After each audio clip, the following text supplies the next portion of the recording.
Hello, welcome back to the channel. Today we're diving straight into how to lock Trello boards to prevent unwanted changes. If you've ever been in a situation where changes were made to your Trello board without your consent, you know how frustrating that can be. But don't worry, it's easily preventable, and that's what we're going to talk about today. The first step is to open your Trello board. This is where all the magic happens. You'll be able to see all of your lists, cards, and members. Now that we've done that, let's move to the next step. This step is important because it's the starting point of locking your board. Next up, click on the Show Menu button on the right-hand side of the screen.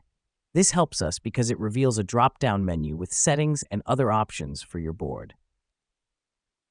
Let me explain why this matters. You can't lock your board without accessing this menu. Once you're in the menu, click on the More option. The reason we do this is because it will open up a sub-menu where you can find the Settings option. Now, you might be wondering, why do we need to access settings? Here's what's happening behind the scenes. The Settings option is where you can manage permissions and other configurations for your Trello board. With the Settings page open, look for the Permissions section. This is where you can lock your board. Click on the Edit button next to Board. This will bring up a new menu with different options for who can make changes to your board. Choose Admins Only if you want to restrict changes to just the admins. The reason we do this is to prevent any regular member from making changes to the board without an admin's consent. Finally, click Save.